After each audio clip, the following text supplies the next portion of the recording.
Hi అండి. Welcome to simply bar channel. ఈరోజు recipe వచ్చి స్నాక్స్ రెసిపీ అండి. గోధుమ పిండితో ఈజీగా, క్రిస్పీగా, టేస్టీగా ఈ రెసిపీని చేసేసుకోవచ్చు. ఇంట్లో అందరూ చాలా హ్యాపీగా ఎంజాయ్ చేస్తూ తింటారనమాట ఈ క్రిస్పీ స్నాక్స్‌ని. అందుకోసం ముందుగా ఒక బౌల్ తీసుకోవాలి. అందులోకి 2 కప్పుల వరకు గోధుమ పిండి, ఒకటి ఉడికించుకున్న బంగాళాదుంపని తురుముపెట్టి వేసుకోవాలన్నమాట. ఇందులోకి ఒక స్పూన్ వరకు సాల్టు, ఒక స్పూను చాట్ మసాలా, పావు స్పూన్ వరకు గరం మసాలా, ఒక చిన్న స్పూను అల్లం వెల్లుల్లి పేస్టు, కొంచెం కొత్తిమీర, ఒక స్పూన్ వరకు కారము, కొంచెం ఆయిల్ వేసుకొని బాగా ఇవన్నీ మంచిగా మిక్స్ చేసేసుకోవాలన్నమాట.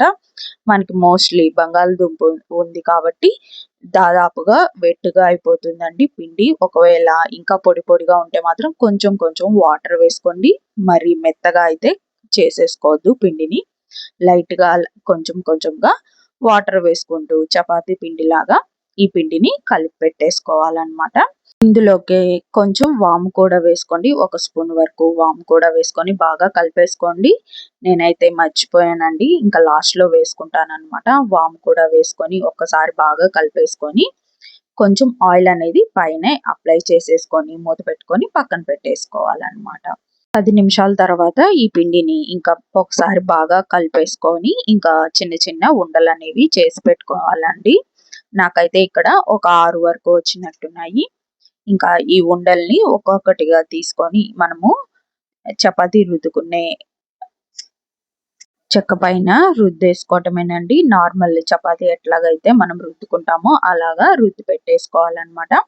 ఈ ఉండకి కొంచెం కొంచెంగా చపాతీ పిండి అనేది వేసుకుంటూ మనము చపాతీని రుద్దుకోవాలండి. నేనైతే కొంచెం సాఫ్ట్‌గా కలుపుకున్నానన్నమాట పిండిని. అందుకని కొంచెం పిండి అనేది ఎక్కువగానే పట్టిందన్నమాట. ఇంకా ఇట్లాగా మంచిగా చపాతీ చేసుకోవాలి. మరీ థిక్‌గా ఉండకూడదు. అట్లా అని మరీ పలుచగా కూడా ఉండకూడదన్నమాట. మనకి వీలైనంత వరకు రోల్ చేసి పెట్టేసుకోవాలన్నమాట చపాతీలని. ఇంకా ఇట్లాగా రోల్ చేసి పెట్టుకున్న చపాతీకి ఆయిల్ అనేది అప్లై చేసుకోవాలండి. కొంచెం ఆయిల్ కొంచెం ఎక్కువగానే పడుతుందన్నమాట. ఈ టైంలో ఆయిల్ అనేది బాగా మెండుగా పూసేసుకొని పైన లైట్‌గా ఈ చపాతీ పిండిని చల్లేసుకొని మనం ఇంకా ఈ చపాతీని నేను చూపిస్తున్నట్టుగా రోల్ చేసేసుకోవాలన్నమాట. ఒక్కొక్క చపాతీని మనం ఇలాగా ఆయిలు, గోధుమ పిండి వేసుకోవటం వల్ల మనకి పొరలనేవి మంచిగా కనిపిస్తాయన్నమాట. పొరలు పొరలుగా వస్తాయి. మనం చేసుకునే స్నాకు ఇట్లాగా మంచిగా రోల్ చేసేసుకొని చిన్న చిన్న ముక్కలుగా కట్ చేసి పెట్టుకోవాలి ఈ రోల్‌ని. ఈ కట్ చేసి పెట్టుకున్న ముక్కల్ని మనం ఇంకా కొంచెం లైట్‌గా మరీ గట్టిగా రుద్దుకోకుండా పైనే కొంచెం లైట్‌గా రుద్ది పెట్టేసుకోవాలన్నమాట వీటిని. ఇట్లాగా ఒక్కొక్క ముక్కని తీసుకొని చూస్తున్నారు కదా లోపలంతా లేయర్స్ బాగా మంచిగా కనిపించేస్తున్నాయి. వీటిని లైట్‌గా ప్రెస్ చేసేసుకోవాలి.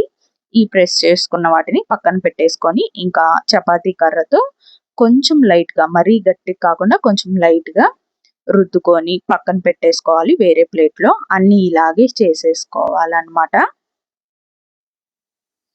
ఇట్లాగా పైనే రుద్దుకొని పక్కన పెట్టేసుకోవటం వల్ల మనకి లేయర్స్ అనేవి మంచిగా కనిపిస్తాయండి. మరీ గట్టిగా రుద్దుకుంటే మాత్రం లేయర్స్ అనేవి కనిపించవన్నమాట.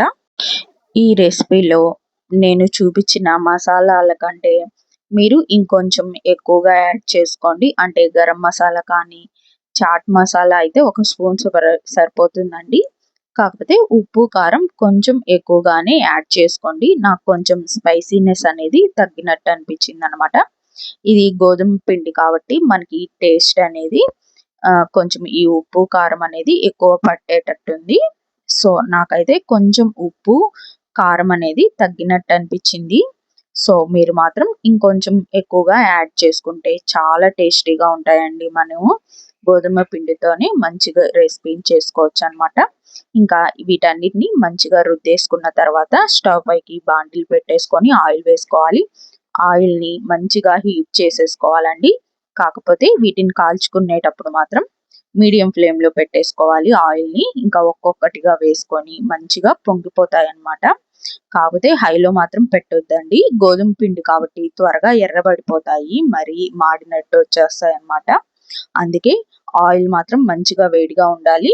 మనము వీటిని డీప్ ఫ్రై చేసేటప్పుడు మాత్రం మీడియం ఫ్లేమ్లో పెట్టేసుకొని ఇట్లాగా లైట్ గోల్డెన్ కలర్లోకి రాగానే తీసి బయట పెట్టేసుకుంటే మంచిగా క్రిస్పీగా అయిపోతాయి. కలర్ కూడా చేంజ్ అయిపోతాయి అన్నమాట. చూస్తున్నారు కదా ఎంత బాగా లేయర్స్ అనేవి మంచిగా కనిపిస్తున్నాయండి. మనకి లోపల కూడా ఈ స్నాక్స్ అనేవి మంచిగా లేయర్గా వచ్చేస్తాయి అన్నమాట. చాలా క్రిస్పీగా టేస్టీగా ఉంటాయండి. ఎప్పుడు సమోసాలు ఇలాంటివే తింటుంటాం కదా, ఒక్కసారి ఇలాగా పొటాటోతో బంగాళాదుంపతో ఒక్కసారి ట్రై చేసి చూడండి. మీకు కూడా చాలా బాగా నచ్చుతుంది. మీకు ఈ రెసిపీ నచ్చినట్లయితే please like, share and subscribe to simply bar channel. ఇలాంటి మంచి మంచి రెసిపీస్ సింప్లీ బారు ఛానల్లో ఉన్నాయి. ఒక్కసారి వాచ్ చేయండి.